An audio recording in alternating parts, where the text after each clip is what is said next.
Hey everybody, welcome back to the channel. Thanks for clicking on that little thumbnail with a title, another Tin Man video. I appreciate it.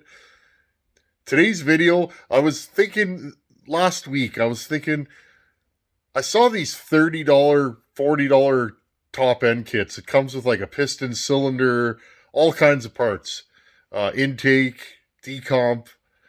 I saw these for sale online and I was like, I wonder how horrible those could be. So I ordered one, friends. I thought it would be fun.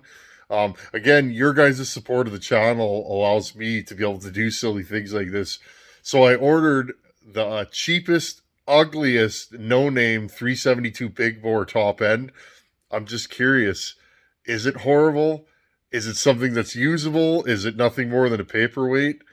Let's find out. So in today's video, I'm going to show you guys the good, the bad, and the ugly, and I'm going to grab a random 372 big bore hyway cylinder, one that I've never unboxed, and just show you guys the difference. Is there any difference? Because we all know and we've all read online, and I hear it all the time. Oh, you shouldn't use aftermarket parts, or aftermarket parts are garbage. You should only use OEM. Well, honestly, I grew up pulling wrenches in shops in high school. When I wasn't in school, I was working underneath a hoist. We always use aftermarket parts to fix cars and trucks and whatever. It never occurred to me that I only had to use OEM parts when it came to chainsaws, but apparently that's a thing, friends. Again, if you're more comfortable using OEM top ends, have at her. For me, though, if I can get a decent product at a good price, I'm going to do it every time. Anyways, enough flopping, friends. Here it is. Let's compare a $30 cheap and cheerful in a no-name box 52 millimeter big bore top end to a hyway. Is one better than the other? Are they the same? Let's find out. Maybe they came from the same factory. We're going to have to compare them, and that way we'll know. Okay, here we go. I'm going to move some of these 371 parts away. I ordered this random top end parts kit. It came with a bunch of stuff in it. Okay. Cylinder, piston, ring, circlip, wrist pin. Okay. And again, it's just in a no-name box. It's unmarked. It's just a random kit. Okay. There's a lot of this stuff out there, friends. And you might want to buy this stuff. I'm going to tell you why I don't use this stuff, but let's have a look at it. Maybe it's pretty good. Okay, so here's the outside fit and finish. Doesn't look horrible. I've seen worse. You'll notice on the lower end kits, often there's heavy grind marks. They pull them out of the molds and they just give her. Exhaust flange looks okay. Sometimes even the transfers are ground on outside. This looks okay. Notice, just like the cylinder on the 371, friends, you guys were correct. This is an aftermarket top end. Notice, big seam there, and that one has a gap in it. So this is definitely an aftermarket top end, 100%. There's no markings on it. There's nothing, right? It's just straight up a no-name top end. You can see there's some rough casting marks. None of that matters though. Okay, let's have a look at the intake. Did you guys notice anything? I certainly did. This intake, when they cast it, it's shifted sideways. It's a canted intake. Here, I'll try and hold this straight for you guys. There. Okay, this intake is absolutely horrible. The chamfering is horrible. And I can already see there's like a chip on the plating. Now, one thing about these types of cylinders, the plating is usually very soft. If you're learning how to grind, these cylinders usually grind pretty nicely. So, same thing, the transfers, I don't know if you guys can see it. They're kind of droopy. This transfer here is kind of cocked one way. That one's not too bad. And again, really rough chamfering. You usually don't need much of a chamfer on a transfer. Let's leave the other side. Notice that one's skinny. This one here is skinny compared to this one. Okay. Now the roughness inside the transfers, that doesn't bother me. I like rough transfers. So again, big seam, primary and secondary on the lowers. It's not terrible. Now I'm just gonna show you guys this. The exhaust port is horribly chamfered. They took some of the plating off on the left side. It's really rough. This is gonna hold carbon like crazy. Okay, look at the chamfering. There's no chamfer on this corner here. It's pretty rough, friends. I'm gonna grab my pointer here so you guys can really see. Right in here. See that? There's no chamfering there. Really rough. There's some kind of oil in here, and yeah, this right in here I'd be concerned about. That's gonna grab carbon and hold it there, and that'll rub the piston. Okay. Squish band, not horrible. Looks like it's machined okay.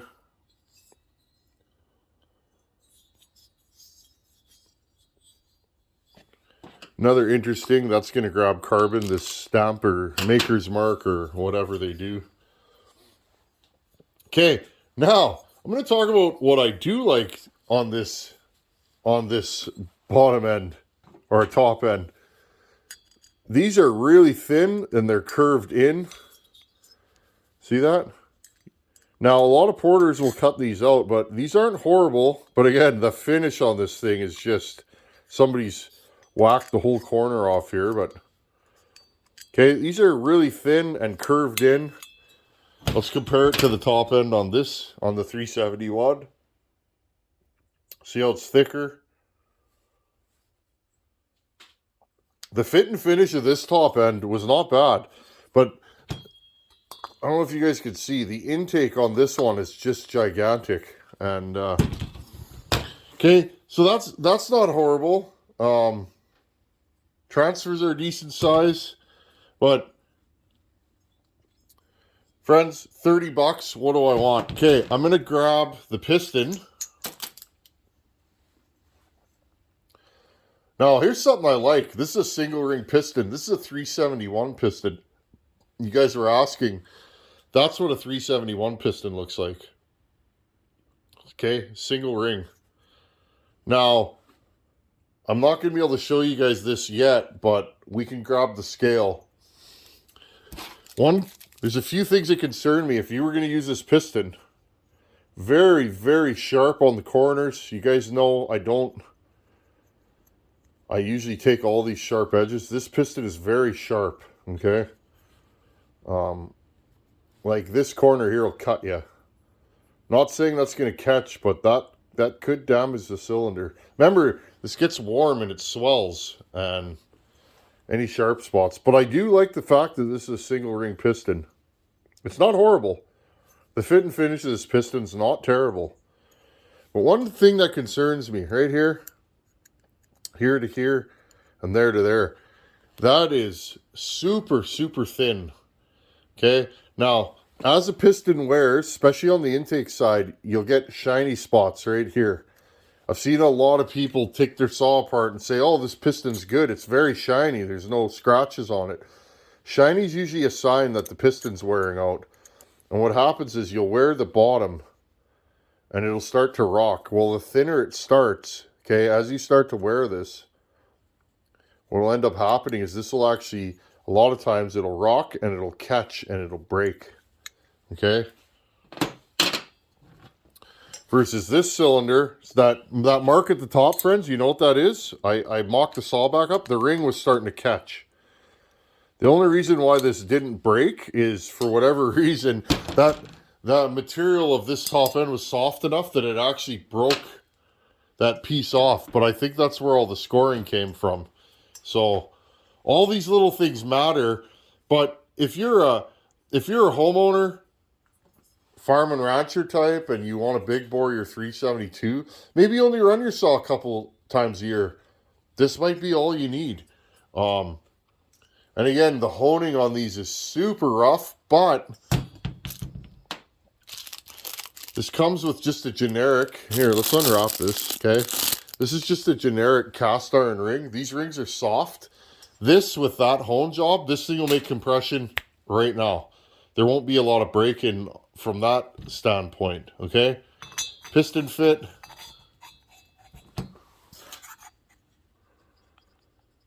That piston's a little on the tight side for me.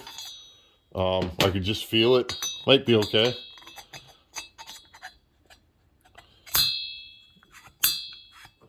Now, I know this piston is rough, friends. It kind of grabs. I should be able to put this piston in and drop it, but on the way back up, and when I turn it, it's catching. There you go, it's stuck there, okay? So there's definitely a burr in this that I can't see, or something going on with this piston, okay? Now, you could clean this up. Remember on the Farmer Tech 288 that I built, I went in and cleaned all those ports up, but again, what's your time worth versus money? There you go, see? Something's going on here, friends. I can't get this piston out of here. What's your time worth? If you got lots of time and not a lot of money, maybe you want to spend the time. I would clean. And I mean, this intake, I guess you could fix it. But it is canted one way. That's not really great for airflow, but these circlips, friends, they're exactly like the ones that were in that 371. I would never use these. Here, let's open them back up, or open them up. Just opening the package here. These are death for a saw. If you are going to use these, make sure they're fairly stiff. These are stiff. I would cut this tab off. This little wing here, cut that off once it's in the piston. Break it off. I've lost saws to these. These are not a good deal. They tend to open and get caught. And then guess what? You just blew your saw up. Okay. And again, friends, this isn't me going, oh, you got to buy hyway. This is just, let's have a discussion about top ends. People ask me all the time. And again, I have never opened this top end up. I wouldn't do that. Okay, this is another top end from Wolf Creek. He gives you a spark plug. Okay, got rings in here. Oh, look at that. A little shim sham happened when she was in shipping. Okay, again, these usually come twisted. Untwist the bag, pull the top end out.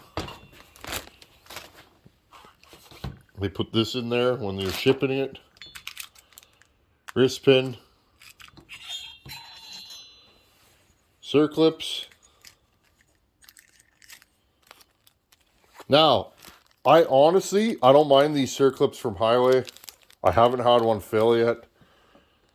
I'm very particular about circlips though, because I have lost a couple saws to bad circlips.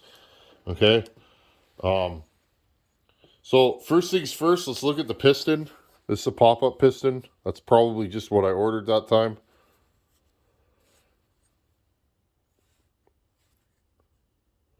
Again, not sharp here. They bevel theirs a little bit nicer.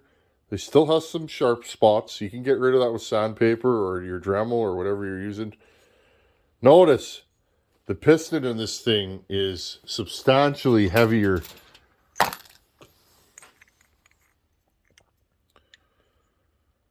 Okay. Now, this is a 372 piston. Substantially heavier. Everything about it. And let's see how much difference the weight is. Let me grab my scale. Here's the old scale. Okay, no name aftermarket piston. 90. Hyway piston. 100. So there's 10 grams difference. That's quite a bit. But it's funny. I would have thought there would have been 20 grams difference between these two just because of how thick it is. Which piston's going to last longer? Okay.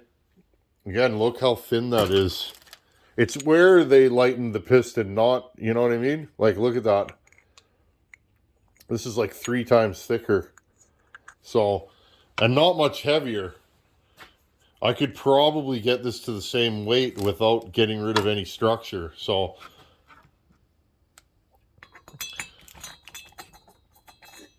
put this right here.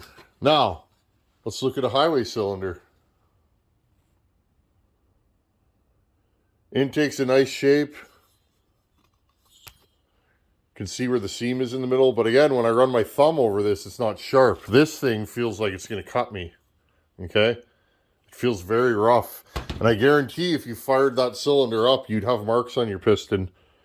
And some marks aren't the worst thing, but that one feels like it would cut the piston up pretty good.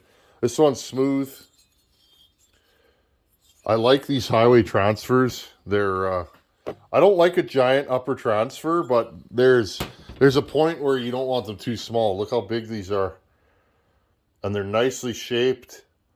Not a lot of casting flash in there. Okay, look at the other side. Notice they're cast in the right position. Exhaust port. Intake. Okay, look at the outside. Very, very nice fit and finish. Okay. Let's see. Oh, I never weighed the top ends. What's the difference in weight? 525 grams. Wow. This thing's heavy. So there you go, friends. You'll here, let's put it in pounds and ounces for our American viewers. 1 pound, 2.5 ounces. 1 pound, almost 7 ounces. This thing feels heavy. I mean, I guess if you're looking to have a boat anchor or break your windows, this would be the better choice. But do you guys get what I'm saying? And again, caber rings, quality. I really enjoy a caber ring. Never had any issues with them, really.